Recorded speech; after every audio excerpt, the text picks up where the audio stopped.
Hey Phil, Hello, Arthur. are you ready for some Neon Struct Die Augen der Welt? What does that mean? What I is? have no idea what that means. It's a German thing. It is a German I can thing. confirm that. I'm gonna do some quick googling. Will this plays? What is this game? So this is Neon Struct. Neon Struct is sort of throwbacky in a lot of ways to sort of like late '90s cyberpunk stuff. But Well, it's got an art style that is very minimalist. Is that the right word? yeah, I will say minimalist. Sure. A lot of the character you see actually comes from the portraits that come up. Like the main character, Jillian Clary, her character model is basically non-existent, but you see her face sort of sketched in these neon portraits that most of these sort of important narrative characters get. You got So, some stuff from that shady dealer there. I noticed. I did, because one of the important things about this game is equipment. This is a stealth game. Sort of, it's an interesting sort of mashup. Like in our reviews, we try not to compare things to other things because it's a little lazy. But since this is an overview, let's be lazy. Yeah, let's be lazy. It feels like the structure of a game like Deus Ex with the mechanics and sort of capability of a game like Thief. Sure. I mean, this whole like sneaking around into this house, going in through the Right. window, definitely reminds me of some Deus Ex stuff, and like Yes. in this alleyway and Yeah. So right now, I'm on the run. I'm on the run from a shadowy organization called the Agency, sure. which is a very original premise that no one has ever done before. Yeah, But it's not so much it's classic. the- It's timeless. It is. It's archetypal, Yeah, we'll say. So, you know, it's not so much what it does so much as it's the execution of the game, and it actually does it pretty interestingly. Like, so I'm on the run, and one of the things I've been warned about is not to talk to anyone, but I'm talking to people. yeah. I'm noticing that there's lots of Yeah. conversation. And that will come back to bite me fairly soon. I do like how you walked in here and the hotel clerk's face turns to you, and it's like even with this minimalist art style, there's like some details that are really nice. Yeah, and it can seem a little menacing sometimes, where like it's not just a world existing; it feels like the world is looking at you. One thing that's interesting, so Die Augen der Welt is the eyes of the world, is what that translates to. That makes a lot of sense given the story of this world. So this level that I'm in right now is a hub. And if you Sure. played Deus Ex, one of the things about Deus Ex is that it sort of alternated between a sort of game level, like an area with major objectives and enemies to be avoided or taken on in combat, and hub levels. And this is the sort of buffer hub level where you explore it as opposed to really being challenged by it. Yeah. But these have secrets to tell, and they sort of establish the world that you're living in. Get some noodle. Yeah. One of the things in this game is that the music is diegetic. Most of the music is actually coming from sources inside of the game, and the music is really good. I dig that. I like that a lot. Yeah. So you'll see that there are noodle machines. This is sort of an interesting future that's like, I would say like 5 to 10 years ahead of where we are, maybe. In that way that that a lot of William Gibson's stuff can seem like. So in this world, there is this sort of eyepiece that civil authorities wear that is like contributing to this sort of giant surveillance state. Stop me if you've heard this one. So You're talking about Google Glass. yes, I am talking about Google Glass, Got and it. like Google Glass, I hate everyone wearing it. Sure. So my goal right now is to make my way to a clinic and remove a tracking device that's been implanted in me. And the sort of story that's appearing so far is that this agency has been implanting these tracking devices in people without their knowledge and are ramping up this process. And that story sort of gets developed over time. Sure. But from a gameplay perspective, this level is sort of indicative of what it does in these hub levels, in that it's filling in story, it's letting you like sort of meet characters that sketch out what life is like in this world. And yeah, I think it's interesting, and it gives you some decision making things. Like you'll notice that I bought a scrambler from that shady looking dude on the corner, and I talked to that guy in the restaurant, and he said that he lost his ticket. I need a ticket to get on the train. This person has rad hair. Yes. I need a ticket to get on that train, and there are a lot of ways that I can do that. Okay, sure. So you'll notice I'm talking to the punk girl with the rad hair. And so I bought a scrambler. So I'm going to give them one so they can more safely deface public property. And you got a rail pass, so that seems like what you're looking for. Yeah, so how about that? So in the meantime, I still want to explore because that's sort of like the reward in this game. And I found that when you explore, you will find some kind of interesting fictional hooks and also like gear. Gear is incredibly useful to finish a level, although you don't technically need it. Yeah. Yeah, absolutely. That makes sense. This is definitely giving me some Deus Ex vibes, which is cool because I don't feel... Oh, nice. I don't feel like there are a lot of games going for that style these days. No, and I mean, even Deus Ex has sort of gone in a different direction. It's gone towards a sort of RPG slash open world action game sort of direction, whereas this is not that. Like, there's action in that you move quickly and try to avoid things, but combat is something you want to avoid at all costs in this game, because... So that's the very, like, Thief style that you're talking about. Yeah, and even more so than Thief, actually, you cannot fight in this game. You can take people out from behind, but from in front, you're powerless. Like, you can do absolutely nothing. That's a really interesting choice, and that's always something that I'm curious to see what stealth games choose to do, because, you know, there are a lot like Deus Ex where they make... What? This is the hacking minigame. It's great. Breakout, yeah. Yeah. So there are a lot like Deus Ex where it makes combat is like still fun, viable. Yeah. Yeah. Which, in a way, I get, because if you're gonna have something in a game, like, you want it to be fun, but the solution here is just to not have it at all. Like, you cannot fight. Interesting. You can knock people out from behind, but you cannot fight. So that brings me to an important question, which is, do you find in your playthrough of this that the stealth is good enough that that it can get away with that? See, this is my friend telling me that they picked up a conversation I had with the hotel clerk, and now this building that I'm trying to get into is full of guards. Oh, so like theoretically it may not have been. Yeah, I think that's the indication that if I hadn't spoken with that hotel clerk, that they would not know. That's very interesting. Coming, and so it would be considerably less populated. As it is, there are a shitload of guards in this part of the game. So I'm sorry, you were asking if I feel like the stealth is viable. If it's good enough to work in a system where, like you said, where combat is just not even an option. I think that it is. So you'll notice on the bottom of the screen that there's like a little stealth meter. It's that purple thing. Oh, yeah. So right now I'm in the dark. Right now I'm slightly visible. And also the way you move and the surfaces you move on generate different levels of noise. Sure, absolutely. So if you can say run across grass or carpet without really causing much in the way of noise, but across concrete or steel, even normal walking will cause suspicion among guards. So I think that there's a pretty good sort of level of awareness that it builds for you as far as like how visible you are, and I mean, honestly, like, if you are in the dark as the meter shows, then they're not going to see you. But if they touch you, they immediately know that you're there, and all hell breaks loose. One thing I will say is that the game is very forgiving with autosaves. It autosaves a lot. Are those flying robot things off in the distance? Yes, they are. So you'll notice that, like, the visual style of this game is very simple, but there's like a lot of post-processing and effects. This looks great. Like the weird like fuzziness in the dark. I love it. It really reminds me of sort of like a CRT display, and you'll notice I just lifted a key card off that person. Pickpocketing is a very important gameplay mechanic in this game. Sure.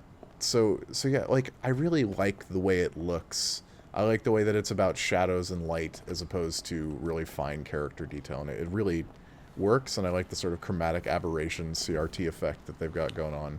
Yeah, I think that's a really cool way of handling it, and it's also, I mean, it's interesting because this is basically This is the same developer who did Eldritch.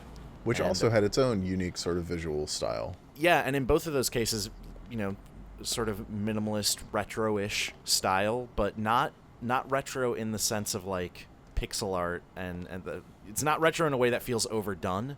Sure. It still feels unique. It feels like something that's totally its own thing, and also something that allows for a single developer to create the game. So I found where I need to be. So I'm using the key card that I Sure. stole off the guard to get in.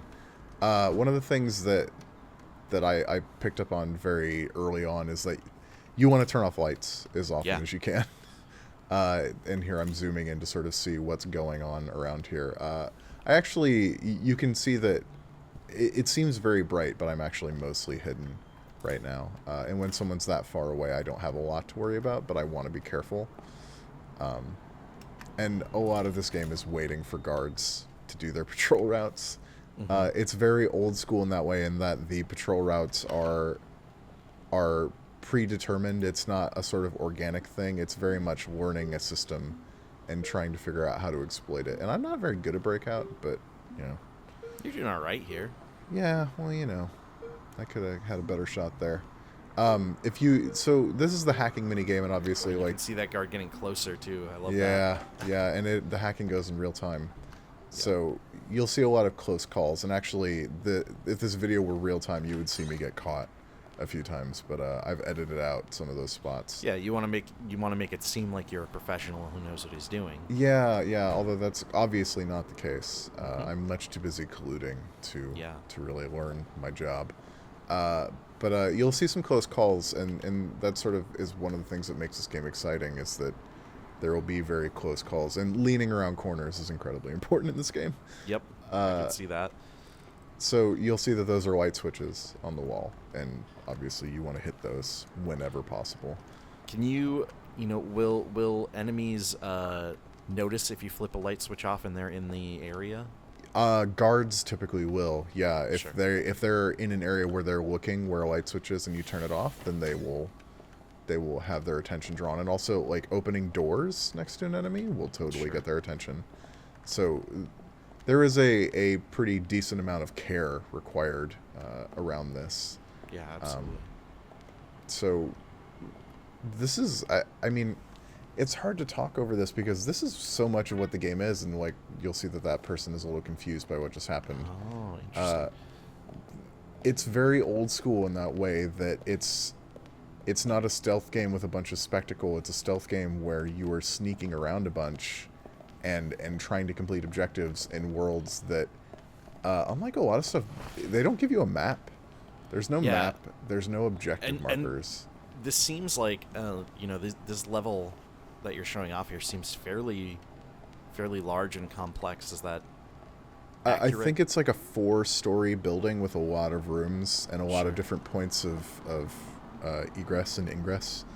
Mm-hmm.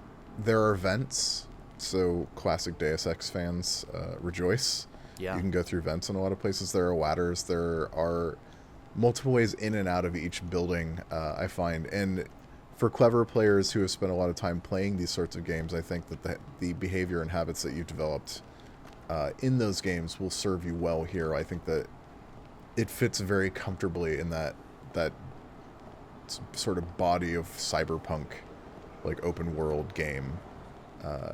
And here you'll see me sort of really trying to navigate the crisscrossing paths of a couple of different people. And it's like this sort of very quiet tension that a lot of stealth games don't have the patience for now. And I think that one of the cool things about Neon Struct is how much it does have the patience for that. In fact, that's what the game is about. So you in the hub area at the beginning of this video, you purchased a thing. You gave that away, but if you had kept that, are there tools and things that you can use in the levels? I have more of those, so that's why I was willing to part with it. Sure. But yeah, there are lots of places to use those tools. The tool that I gave specifically is called a scrambler, and that deactivates security apparatuses. So those flying security robots you saw or security cameras can be shut off using those scramblers. And even those, the effect that you get with them is pretty cool. Like there's a very, it really does well in building a smart visual language and keeping to an aesthetic. Like nothing feels out of place. And you'll notice that the game world is very simple when you break it down, but it really succeeds in making places feel new by virtue of their layout and what you're doing there and their sort of lighting as opposed to just different details. Yeah. So you're not knocking anyone out here, but if you were, like, let's say you knock this person out, is there any element of like, can you drag bodies? Yes. Are you gonna like, Absolutely. you want to hide people from other guards or whatever? Yeah, definitely. If they find a body, they'll flip out and start looking for you. Sure.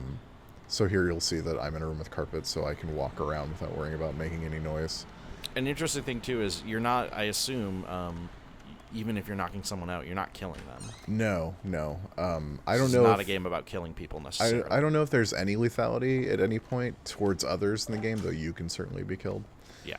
But yeah, it's just like violence is a bad option most of the time. Although it does make it easier to knock people out. You get a rating at the end of each mission, and takedowns in particular can definitely reduce the score that you get. Oh, interesting. So you're rewarded for just sneaking past people. I guess I think that a lot of stealth games, actually big stealth games over the last several years, have figured out sort of smart ways of incentivizing like that more, reserved, sort of cautious play style. And I think that the simplicity of Neon Struct actually undercuts that a little bit. There's not really any meaningful penalty that I've found for knocking people out. Like it doesn't change the game world. You don't have to pay for it. Like there's no like major punishment. And here's where I feel like I'm in kind of deep shit because I've put myself in a place where someone can see me, and I think I'm right in her path. It seems like you're finished. It seems like you're done for. Yeah. Oh god. Oh.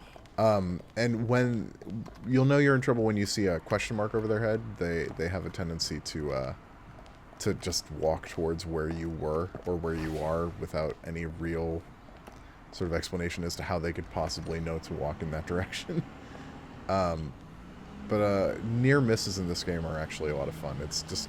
It's interesting to be put in these positions and to constantly be on the move. And as the game progresses, there are more and more parts where you can't just wait for someone to walk by and then walk where they were. Oh crap. I like that question mark. That's nice. Yeah, you just have to keep moving. Like you can't stay in one place and hope for the best. So right now my goal is to get to a surgical room and to cut out the tracking device in my arm. And the surgical room is actually right around here. I don't remember if I go into it or not, or if I cut it. There's so many people. There are so many guards. I just... And you'll notice he opened the door there.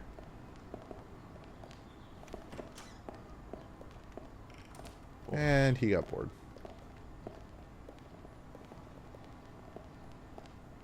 I feel like that was so close, though. Yes, that was very close. And so you'll see that there's actually kind of a lot of guards around. Yeah.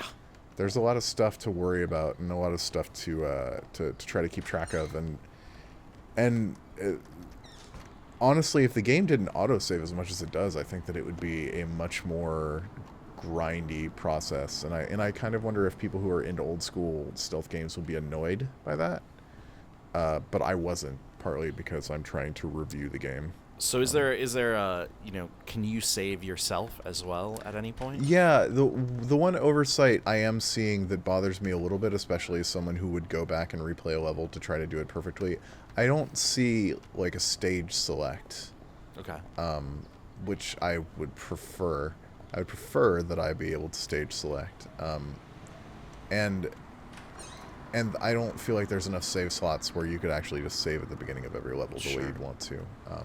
So because this is that kind of game, instead of actually finding the surgical place, I kept exploring, because that's really part of the fun of this game, is finding where everything is, finding the secrets, being able to sort of run back and forth to different places and do objectives. Yeah. And one of the things I've really been looking at is there's like this weird group called the Strangers that appear throughout the game, and they have these sort of cryptic messages for you that almost remind me of like an 8-bit game's like sort of mystery that works by virtue of how limited everything is. Like Sure. like an I am error kind of joke almost, but without being the sort of weird, pandering, patronizing nostalgia. And that's one of the things I appreciate about this game is I don't feel like it's pandering. I feel like it has a visual style and it has things that it wants to do, but it's not pandering to that desire for nostalgia that I mean, it's something where you brought up Deus Ex and Thief, but I also feel like there's a lot that can be said about this game from the looks of it without needing to bring those up. Sure, I think that it stands on its own. It is not a clone by any means. No, and I think that it stands on its own. It's just that I think for people who are into those games, there is this vocabulary that they've developed from playing them, and I think that speaking that language will make the game much easier as you start out than it would be for other people. But it's not so hard that you won't get it. And this is kind of a tight spot. I don't remember if I take anyone down in this video or not. Well, you're so stealthy. I try to be stealthy. You're just a master of stealth. There have been times in this game where I've just decided to level everyone. And that's generally because I got stuck and got tired of having to go through and try to figure things out around a bunch of people patrolling who will kill you basically instantly. So one of the things that I have noticed about this game is that there are times where the objective can be a little obtuse to discover. Sure. There's a jailbreak level where I got stuck because the door you need to escape out of has to be switched open. And it's the same kind of switch you see everywhere else in the game, but everywhere else I've seen it in the game, it's on a wall. And this time it was on like a horizontal panel. So I never really saw it. To the point where I actually had to email the developer to ask what the hell I was missing, because I had been stuck in the level for like hours. How often has that happened? And whoa, what did you just do? That was a scrambler. Oh, cool. So I disabled the security camera that was over the door. So one of the parts of this mission is that I need to have my implant removed and then remove the traces that I had the procedure done. Yeah. So this is the server room where I would do that. But because I haven't done the procedure, I can't remove the information from the terminal yet. Got it. Yeah. What I'm curious about is that obtuseness you mentioned. How often has that gotten in the way of you enjoying the game, and do you feel like that's going to be like a major issue overall? So far, really only in that level. That's the only time that it's really been an issue. I mean, I wandered around this area a bit looking for this room, looking for the surgical room. But honestly, it hasn't been too bad, and part of me wonders if it's just because I become so accustomed to really overbearing objective markers. Like having your objective marker right there. And yeah, it's like trying to find your way anywhere using a map instead of a GPS. Okay, this is what I was gonna ask you if you can take care of these if you don't have any scramblers. It looks like the answer is yes. Yes, you can. Was that blood there? I assumed that it was blobby blood.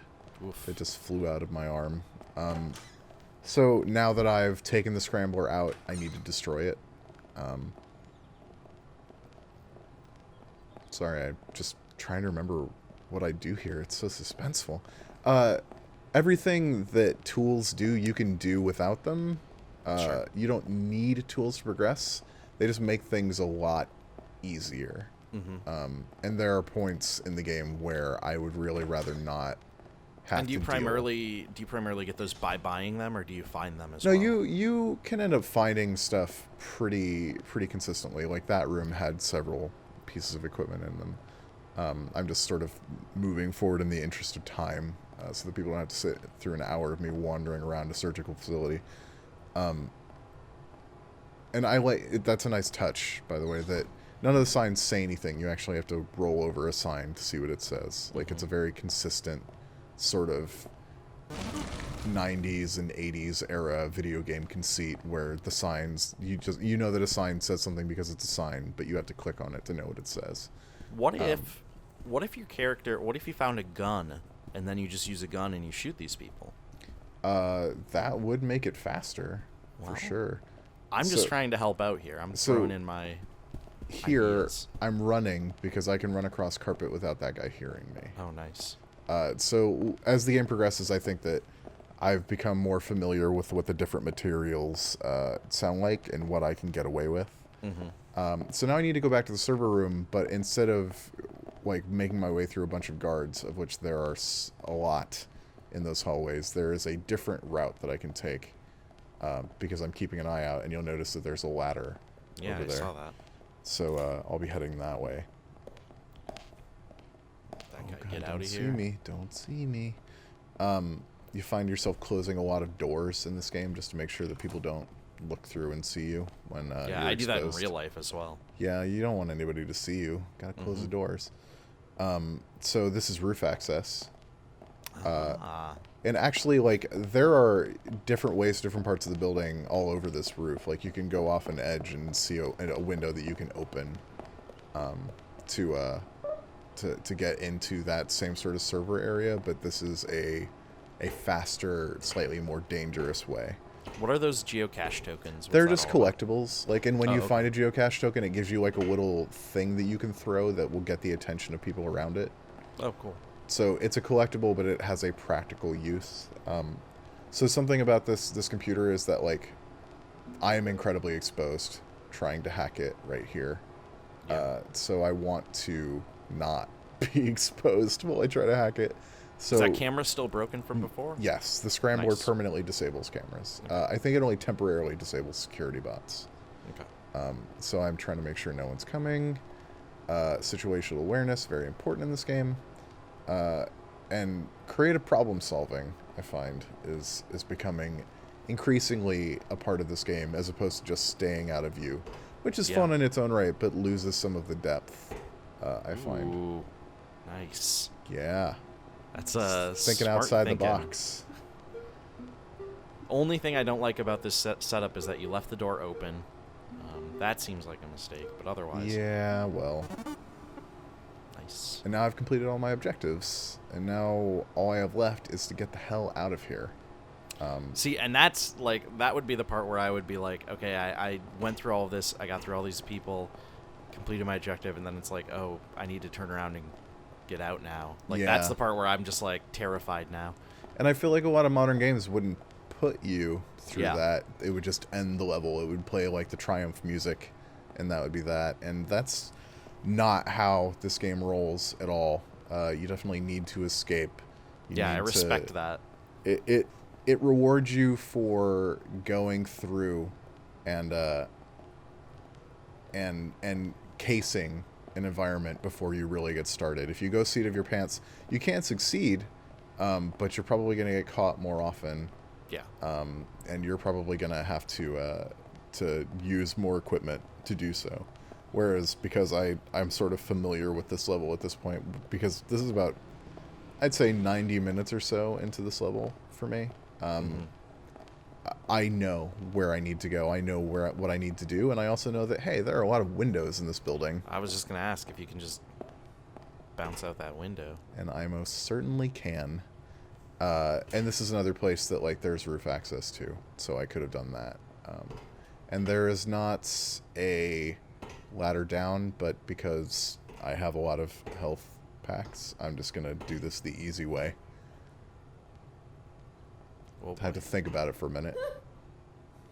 So yeah, I took some damage, but that's is your the health fastest way. in the lower left corner there? Yeah, The what was 100 is now 81. And I was searching over here because I actually hadn't been to this part of the level previously. But so if I had actually explored around a little more, I would have seen that to get to the disposal area, I could have just gone around to this back alley and gone in that door. But Sure. I didn't. So, but yeah, this is just about the end of the level. So that's Neon Struct. This seems real cool. It seems like a really cool thing. I'm pretty into it, and it goes in some surprising directions, narratively speaking, after this, like some stuff that's not exactly predictable. So Very cool. Well, so I'm digging it. I'll check it out.